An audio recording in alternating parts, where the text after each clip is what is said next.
हर हर महादेव पे सभी को साइंस की सीरीज में आप सबका स्वागत है। हमने कल किया था हीट एंड टेम्परेचर, ऊष्मा और तापमान क्या होता है उसके बारे में हमने वन बाय वन डिस्कस किया था कि हीट क्या होता है, टेम्परेचर क्या होता है। हमने किया था कि टेम्परेचर दो टाइप का होता है, एक होता है क्लिनिकल थर्मामीटर टू टाइप का होता है, एक होता है क्लिनिकल थर्मामीटर और एक होता है लेबोरेटरी। क्लिनिकल थर्मामीटर के अंदर क्या होता है, जो उस सामान्य मनुष्य का तापमान है बॉडी का, वो कितना होता है 37 डिग्री सेल्सियस। कितना होता है 37 डिग्री सेल्सियस, जिससे एग्जाम में क्वेश्चन बनता है।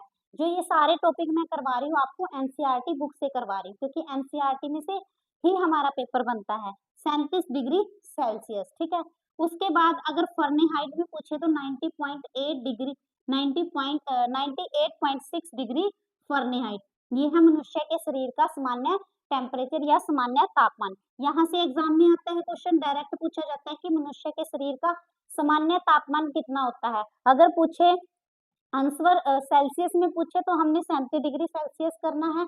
अगर फahrenheit में पूछे तो 98.6 डिग्री फahrenheit करना है। अगर पूछे कि जो हमारे पास थर्मामीटर है, टेम्परेचर मेजर किया जाता है, उसमें कौन सा मेटल फिल किया जाता है, तो हम बोलेंगे मरकरी। क्या बोलेंगे? मर्क्यूरी, यानी कि पारा। पारा कैसा होता है? टॉक्सिक होता है, बहुत ज्यादा टॉक्सिक होता है। अगर वो थर्मामीटर टूट जाए और हमारे फ्लोर पे गिर जाए तो उसको साफ करना बहुत मुश्किल है।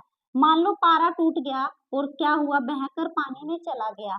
पानी में क्या है? मछलियां हैं। तो इससे होने वाले रोग, पारा से होने वाले रोग का डायरेक्ट नाम पूछा जाता है मीना माटा। मीना माटा, मीना माटा या फिर मीना माता। ठीक है, ऐसे भी लिखा आ सकता है। ये भी हमारा आया था एग्जाम में, सी टेट में भी आया हुआ है, यूपी टेट में भी आया हुआ है। उसके बाद जो लेबोरेटरी थर्मोमीटर है उसकी रेंज पूछी जाए, क्या हम जो हमारे शरीर का टेम्परेचर मेजर करता है, क्या हम उसको लैब में यूज कर सकते हैं? अगर एग्जाम में है कि लैब में वही थर्मामीटर यूज किया जाता है तो हम लिखेंगे नहीं। क्या लिखेंगे? नहीं, क्योंकि दोनों थर्मामीटर क्या है? रेंज है, अलग है, दोनों की रेंज अलग अलग है। इसकी है -10 degree Celsius to 110 degree Celsius. ये भी सेल्सियस में है, पर कहां से कहां तक लाई करता है? Minus to positive, minus to negative to positive, -10 degree Celsius to 110 degree Celsius. अब एग्जाम में क्वेश्चन आता है डायरेक्ट, ये क्वेश्चन आए हुए हैं एग्जाम में जो मैं आपको करवा रही हूँ। थर्मामीटर में पानी की जगह पारे का यूज क्यों होता है? हम टेम्परेचर मेजर करते हैं तो हम उसमें पानी क्यों नहीं यूज करते?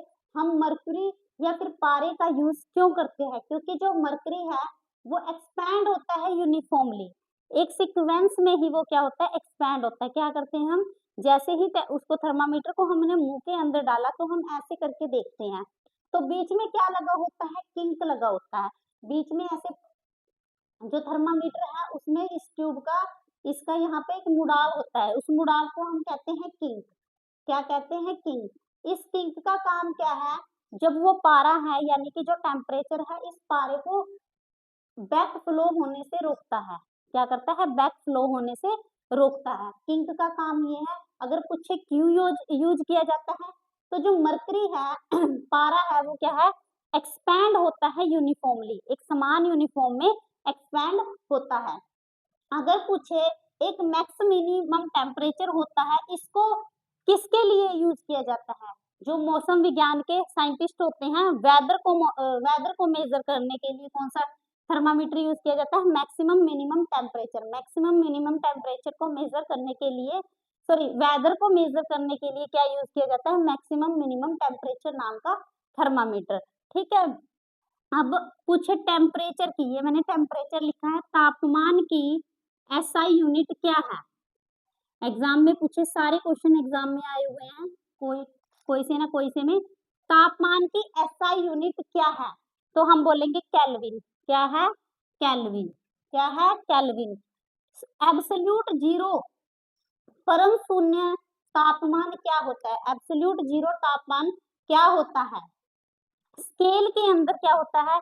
जो सबसे कम टेम्परेचर हमें दिखाई दे उसी को हम एब्सोल्यूट या परम शून्य टेम्परेचर कहते हैं। सबसे छोटा टेम्परेचर, थर्मामीटर के अंदर जो सबसे छोटा टेम्परेचर होता है उसको जिसको हम एब्सोल्यूट जीरो कहते हैं, एब्सोल्यूट जीरो टेम्परेचर कहते हैं।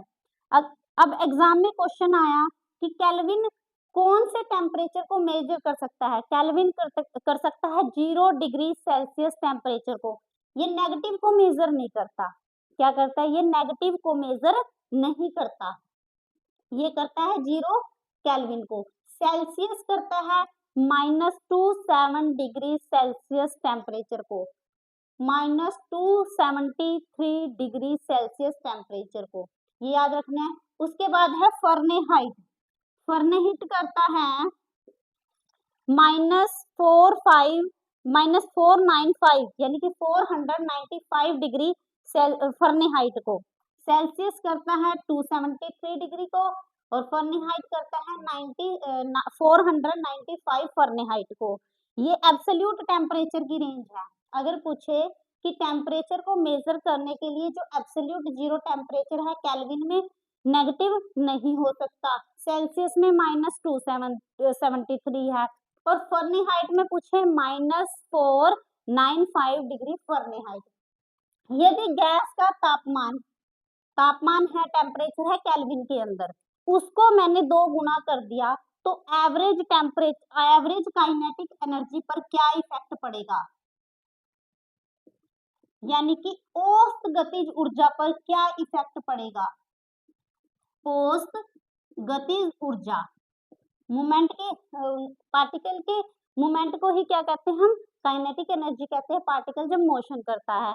यदि गैस का टेम्परेचर है, कोई भी गैस है हमारे पास, उसका जो टेम्परेचर है वो केल्विन में है और मैंने उसको 2 गुना कर दिया तो हम जानते हैं कि वो डबल होगा। एग्जाम में आया हुआ है ये क्वेश्चन भी, ठीक है। डबल कैसे होगा? जो काइनेटिक एनर्जी है किसी भी पार्टिकल के अंदर वो डायरेक्टली प्रोपोर्शनल होती है टेम्परेचर के। डायरेक्टली प्रोपोर्शनल का मतलब क्या है?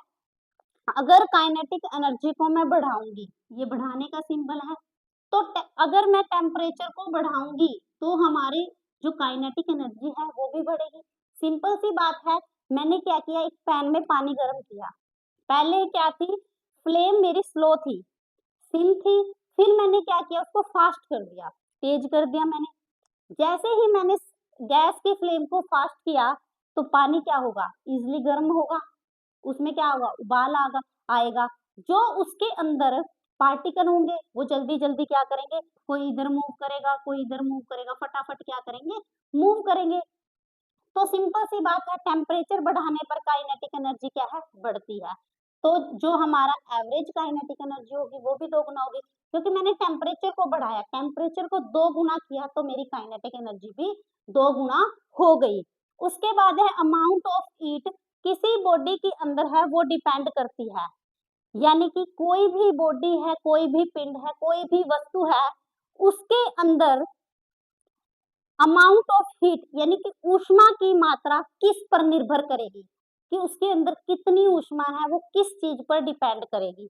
एक तो वो करती है मास पे, कि पिंड का या फिर वस्तु का द्रव्यमान कितना है, द्रव्यमान मास से यहाँ मतलब है भार कितना है, कि वो वस्तु भारी कितनी है, ठीक है। टेम्परेचर का यानी कि तापमान पर डिपेंड करेगी, टेम्परेचर बढ़ाएंगे काइनेटिक, जितना डबल टेम्परेचर करेंगे उतनी ही डबल हमारी काइनेटिक। 3 गुना टेम्परेचर किया 3 गुना काइनेटिक एनर्जी, 4 गुना टेम्परेचर किया 4 गुना काइनेटिक एनर्जी। बॉडी का मटेरियल कैसा है? बॉडी यानी कि जो वस्तु है वो किस मटेरियल से बनी है, उसका भार कितना है, उसका तापमान कितना है, ठीक है, उस पर डिपेंड करेगी। उसके बाद है एग्जाम में डायरेक्ट क्वेश्चन आता है कंडक्टर यानी कि चालक। सुचालक कहते किसे हैं? जिसमें से हीट इजिली पास हो जाए। अब मैंने क्या किया, बर्तन को रखा, लोहे का, स्टील का, जो भी बर्तन था, उसमें मैंने चाय बनाने के लिए क्या रखा? पानी रखा। जैसे ही मैंने उसमें उसको फ्लेम दी तो वो इजिली गर्म हो गया, ठीक है। तो ये है कंडक्टर, जो अपने अंदर ऊष्मा को, हीट को इजिली पास आउट होने दे, ठीक है। कुकिंग यूटेंसिल इसका बेस्ट एग्जांपल है, कुकिंग यूटेंसिल। कुकिंग यूटेंसिल का मतलब है जो हमारे खाना बनाने वाले बर्तन हैं। उसके बाद है इंसुलेटर, ये भी एग्जाम में आता है। इंसुलेटर जिसमें से हीट इजिली पास ना हो, कंडक्टर में से हीट इजिली पास होती है, इंसुलेटर में से हीट जल्दी पास नहीं होती। कुकिंग पैन के जो हैंडल है, हैंडल किसके बने होते हैं? प्लास्टिक के। मैंने बर्तन को इधर से गर्म किया, जो ये वाला हैंडल है, ये प्लास्टिक का बना हुआ है, ये तो नहीं गर्म हुआ ना। मैंने इसको हीट दी, ठीक है, इसको मैंने क्या की? हीट दी। यहाँ तक तो ये क्या है? कंडक्टर है, ठीक है। और ये मेरा प्लास्टिक का बना है, तो ये मेरा क्या है? इंसुलेटर है, यानी कि कुचालक है, विद्युत का ऊष्मा का कुचालक है, ठीक है। अब हमने ये वाला टॉपिक किया, इससे नेक्स्ट हम कल की क्लास में करेंगे कन्वेक्शन, रेडिएशन, लैंड ब्रिज और सी ब्रिज। लैंड ब्रिज और सी ब्रिज में से भी एक क्वेश्चन आता है एग्जाम में। ये वाला टॉपिक आपको कैसा लगा? प्लीज कमेंट बॉक्स में रिप्लाई करना। Thank you.